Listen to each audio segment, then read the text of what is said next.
इस वीडियो में हम पढ़ रहे हैं क्लास 8 के सिविक्स के चैप्टर नंबर 3 को, जिसका नाम है why do we need a parliament.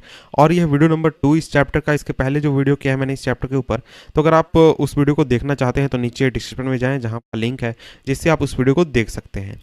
तो इस चैप्टर में अब हम आगे बढ़ते हैं और इस वीडियो में हम पढ़ेंगे नेक्स्ट टॉपिक, जो कि है the role of the parliament, यानी पार्लियामेंट का रोल क्या है हमारे देश में। इस चीज़ को हम यहाँ पर देखने वाले हैं। तो देखिए, पार्लियामेंट को बनाया गया था 1947 में, यानी 1947 से वो वर्क कर रहा है, काम कर रहा है। और पार्लियामेंट की अगर हम बात करें तो हमारे देश में पार्लियामेंट ही एक ऐसा संस्था है जिसको कि हम कह सकते हैं कि वो डेमोक्रेसी को रिप्रेजेंट करता है। सबसे अच्छा एग्जाम्पल जो हमारे देश में डेमोक्रेसी को रिप्रेजेंट करने वाले संस्था का है वो है पार्लियामेंट। क्योंकि जो पार्लियामेंट है वहाँ पर लोग जो हैं अपने लीडर को चुनकर भेजते हैं, अपनी पावर को यूज़ करके, यानी वोट को यूज़ करके लीडर को चुनते हैं, और वो लीडर यहाँ पर बैठकर डिस्कशन करते हैं, बातें करते हैं और जनता के बदले में पावर को यूज़ करते हैं। और इसके साथ ही हम ये समझ सकते हैं कि यही वो संस्था है पार्लियामेंट, जहाँ पर हम एक तरीके से देख सकते हैं कि लोग जो हैं वो डिसीजन मेकिंग प्रोसेस में पार्टिसिपेट कर रहे हैं, या फिर गवर्नमेंट की जो काम है उसमें अपना कंसेंट प्रोवाइड कर रहे हैं, अपनी मर्जी प्रोवाइड कर रहे हैं। क्योंकि देखिए, जो पार्लियामेंट होता है वहीं पर लोगों द्वारा चुने गए सरकार के जो लीडर्स होते हैं या फिर विपक्ष के जो लीडर्स होते हैं, एमपी होते हैं, वो चुनकर वहाँ पर बैठते हैं। और इस तरीके से हम कह सकते हैं कि जो पार्लियामेंट है वो हमारे डेमोक्रेसी को रिप्रेजेंट करता है। और हमारे जो सिस्टम है, डेमोक्रेसी का जो सिस्टम है हमारे देश में, उसमें जो पार्लियामेंट है उसको बहुत ही ज़्यादा पावर दिया गया है, क्योंकि ये डायरेक्टली रिप्रेजेंट करता है लोगों को। तो हमने जैसे पिछले वीडियो में देखा था कि कहा गया था कि हमारे देश में जो सिस्टम लागू किया गया है डेमोक्रेसी का, उसमें जो एक कॉमन मैन है, कोई भी सिटीजन है, उसको सबसे ज़्यादा वैल्यू दिया गया, सबसे ऊपर उसको रखा गया है। और ये जो पार्लियामेंट है वो उसी पावर को रिप्रेजेंट करता है, उसी पावर को शो करता है, इसीलिए इस पार्लियामेंट को बहुत ही ज़्यादा पावर दिया गया है। और देखिए, जो इलेक्शन होता है पार्लियामेंट का वो बिल्कुल वैसा ही होता है जैसे कि आपका जो स्टेट लेजिस्लेचर के लिए होता है, उसी तरीके से पार्लियामेंट का भी चुनाव होता है। एमपीज चुने जाते हैं चुनाव के जरिए। और जो लोकसभा है उसको यूजुअली इलेक्ट किया जाता है हर एक 5 साल को। यूजुअली यहाँ पर इसलिए लिखा गया क्योंकि अगर 5 साल के पहले अगर सरकार गिर जाती है तो उस समय भी चुनाव हो सकता है, लेकिन मैक्सिमम टाइम कितना होता है, 5 साल। उसके अलावा भी कुछ टर्म्स हैं जिसके जरिए जो सरकार है वो अपने टाइम को बढ़ा सकती है, 6 साल 7 साल तक सरकार में रह सकती है। उसके बारे में यहाँ पर नहीं पढ़ना है हमें। और देखिए, जो कंट्री है उसको बहुत सारे अलग अलग कंस्टिट्यूएंसीज में डिवाइड किया गया है, जैसा कि पेज 41 में उसको हम आगे देखेंगे मैप को। तो देखिए, हमारे देश में आप जानते ही होंगे अभी लोकसभा का चुनाव चल रहा है, तो बहुत सारे कंस्टिट्यूएंसीज हैं जहाँ से एमपीज जो हैं, यानी सांसद जो हैं, वो चुनाव लड़ रहे हैं और वो अपने इलाके से चुनाव लड़ रहे हैं। वहाँ से इलाके से इलाके के लोग उनको वोट करेंगे और जो भी जीत कर आएगा वो जाकर संसद में बैठेगा। और हर एक जो ये कंस्टिट्यूएंसी है ये एक पर्सन को पार्लियामेंट में भेजती है। तो इंडिया में अभी 543 है, 543 सीटों पर चुनाव हो रहा है, और 2 जो होते हैं सांसद वो नॉमिनेटेड होते हैं, वो आपके प्रेसिडेंट द्वारा चुने जाते हैं। तो 543 सीटों पर चुनाव हो रहा है और हर एक कंस्टिट्यूएंसी से एक व्यक्ति चुनकर आएगा जो कि पार्लियामेंट में बैठेगा और अपने इलाके को रिप्रेजेंट करेगा। और जो कैंडिडेट होते हैं वो बहुत ही अलग अलग पार्टी से चुनाव लड़ते हैं। अभी देखिए, भाजपा है, कांग्रेस है, बसपा है, सपा है, इसके अलावा बहुत ही दल हैं जो कि चुनाव लड़ रहे हैं। और जो भी जीतेगा वो यहाँ पर आकर बैठेगा, पार्लियामेंट में आकर बैठेगा और अपने इलाके को रिप्रेजेंट करेगा। और यहां पर देखिए एक एग्जांपल दिया गया है 1984 का, कि 1984 की जो इलेक्शन हुआ था उसमें किस पार्टी को कितनी सीटें मिली थी, यानी किस पार्टी के कितने एमपीज जीते थे। तो इसको आप चाहें तो देख सकते हैं, आप एक तरीके से कैलकुलेट कर सकते हैं। और देखिए, एक बार जब ये इलेक्शन हो जाता है और सभी एमपी जीत कर आ जाते हैं, मेंबर ऑफ पार्लियामेंट बन जाते हैं या फिर एमपी बन जाते हैं, तो ये एमपी जो होते हैं ये मिलकर पार्लियामेंट का निर्माण करते हैं, संसद का निर्माण करते हैं। और जब इलेक्शन पार्लियामेंट के लिए हो जाता है तो उसके बाद जो पार्लियामेंट है उसको कुछ काम करने होते हैं, कुछ फंक्शन करने होते हैं। उसी फंक्शन को यहाँ पर हम पढ़ने वाले हैं। इसके बाद जो पहला काम होता है पार्लियामेंट का वो होता है नेशनल गवर्नमेंट का निर्माण करना, यानी जो केंद्र सरकार होगी उसको बनाना। जो पार्लियामेंट है उसमें आपका प्रेसिडेंट, राज्यसभा और लोकसभा इंक्लूडेड होते हैं। तो देखिए, जब भी आपसे पूछा जाए कि पार्लियामेंट्री सिस्टम में कौन कौन लोग या फिर कौन कौन संस्था इंक्लूडेड होते हैं, तो उसमें आपका राज्यसभा होता है, लोकसभा होता है और प्रेसिडेंट भी होते हैं, तीनों इंक्लूडेड होते हैं।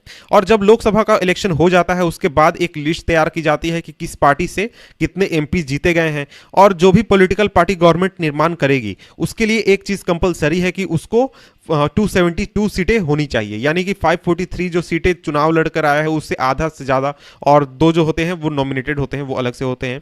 और इसके साथ ही जो मेजोरिटी पार्टी होगी जिसके पास 272 या फिर उससे ज़्यादा मेंबर्स होंगे वो जाकर सरकार का निर्माण करेगी। और इसके साथ ही जो अपोजिशन है पार्लियामेंट में वो सभी पार्टीज हैं जो कि सरकार के समर्थन में नहीं है, यानी कि विपक्ष में बैठे हुए हैं, सरकार के विरोध में हैं, चाहे वो एक साथ बैठे हो यानी कि कोalition बनाकर बैठे हो या फिर अलग अलग बैठे हो। और इनमें से जो सबसे बड़ी पार्टी होगी उसको अपोजिशन पार्टी का दर्जा दिया जाएगा और अपोजिशन पार्टी वो कहलाएगी। लोकसभा का एक सबसे इंपॉर्टेंट फंक्शन होता है और वो होता है एग्जीक्यूटिव का चुनाव करना। एग्जीक्यूटिव वो लोग होते हैं जो कि सरकार के डे टू डे काम को करते हैं, यानी डेली कामों को करते हैं। और जो एग्जीक्यूटिव होता है, जैसा कि आपने चैप्टर 1 में पढ़ा है, जो कि एक साथ मिलकर लॉज को इंप्लीमेंट कराते हैं, सरकार के डे टू डे काम को करते हैं। और इसके साथ ही जो एग्जीक्यूटिव होता है, इसी के बारे में हम जनरली बात करते हैं जब भी हम टर्म गवर्नमेंट का यूज़ करते हैं। हम कहते हैं कि केंद्र सरकार ने ये किया, केंद्र सरकार ने वो किया, केंद्र सरकार ने ये नियम लगाया, या फिर केंद्र सरकार ने ऐसा किया, तो उस समय हम एग्जीक्यूटिव की ही बात कर रहे होते हैं। एग्जीक्यूटिव यानी सरकार का जो एग्जीक्यूटिव हिस्सा है उसी की हम बात कर रहे होते हैं। और इसके आगे अगर हम बढ़ें तो देखिए, जो हमारा प्राइम मिनिस्टर होता है हमारे देश में, वो लीडर होता है रूलिंग पार्टी का लोकसभा में।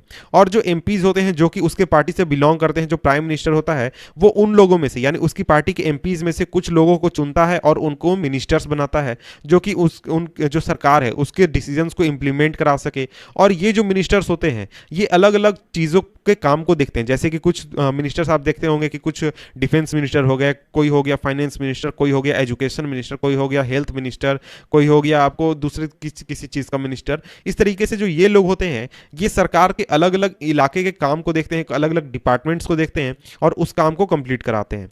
कई बार चुनाव में ऐसा देखा जाता है कि कोई भी एक पॉलिटिकल पार्टी वो मेजोरिटी नहीं ला पाती है सरकार बनाने के लिए। इसके बाद जो उसकी समर्थक पार्टियां हैं या फिर कुछ और पार्टियां जो हैं वो उस पार्टी के साथ आती है, एक बड़ी पार्टी के साथ आती है, और वो फिर मिलकर एक सरकार का निर्माण करते हैं जो कि एक तरीके के विचारधारा को रखते हैं, और उस सरकार को ये सभी लोग एक साथ मिलकर चलाते हैं।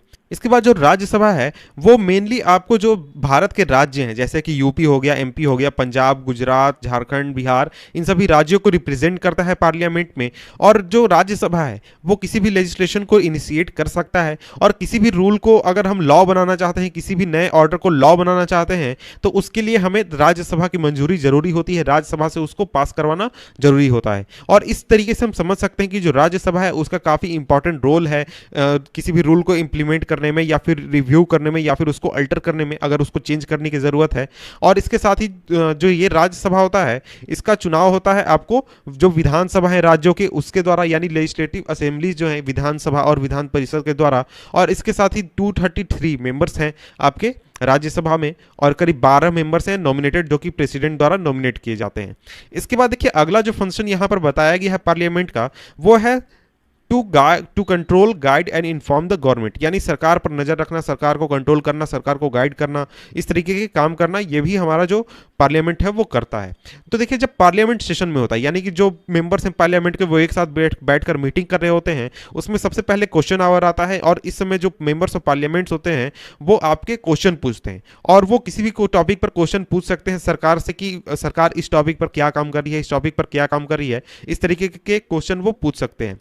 और देखिए जो क्वेश्चन आवर है वो काफी इंपॉर्टेंट मैकेनिज्म इसलिए है क्योंकि जो एमपीज हैं वो किसी भी चीज के ऊपर क्वेश्चन पूछ सकते हैं सरकार के काम के ऊपर, कि सरकार किसी एक खास चीज पर क्या काम कर रही है, क्या उसने कदम उठाए हैं या फिर आगे क्या कदम उठाने वाली है। और ये काफी इंपॉर्टेंट इसलिए है क्योंकि जो पार्लियामेंट है वो इस क्वेश्चन के जरिए एग्जीक्यूटिव के ऊपर कंट्रोल रख सकती है, एग्जीक्यूटिव के ऊपर नजर रख सकती है। और क्वेश्चन पूछने के वजह से या फिर क्वेश्चन पूछकर जो गवर्नमेंट है उसको उसके कमी को ध्यान दिलाया जा सकता है कि सरकार की किस चीज में कमी कम रह गई या फिर सरकार को किस चीज पर ध्यान देना चाहिए, ये चीज सरकार को याद दिलाया जा सकता है क्वेश्चंस के जरिए। और इसके अलावा ये भी जाना जा सकता है कि जो लोग हैं वो क्या ओपिनियन रखते हैं, क्या वो जानना चाहते हैं या फिर क्या उनकी जरूरतें हैं। तो इस तरीके से जो क्वेश्चन पूछे जाते हैं वो इन चीजों को शो करता है।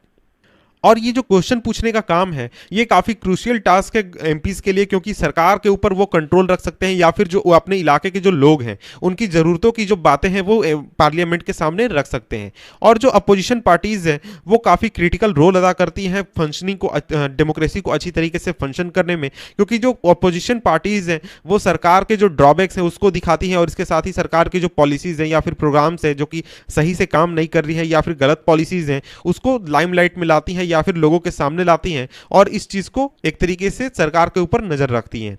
और इसके बाद एक और चीज़ है कि जो गवर्नमेंट है उसको काफ़ी अच्छा फीडबैक भी मिल जाता है इस तरीके के क्वेश्चन पूछने की वजह से, एमपीज के द्वारा क्वेश्चन पूछने की वजह से, कि क्या वो सही कर रही है, क्या वो गलत कर रही है। और हमेशा सरकार जो है वो काफ़ी चौकन्ना रहती है कि किस चीज़ के ऊपर हमें कमी कर रहे हैं या फिर कौन सी चीज़ ऐसी है जिस पर सरकार जो है वो सही काम नहीं कर रही है, ताकि अगर क्वेश्चन पूछ दिया जाए एमपीज द्वारा उसको हम सही तरीके से जवाब दे सके। तो इस तरीके से जो एमपीज हैं वो सरकार को एक तरीके से कंट्रोल में रखते हैं और सही तरीके से काम करने के लिए मजबूर करते हैं।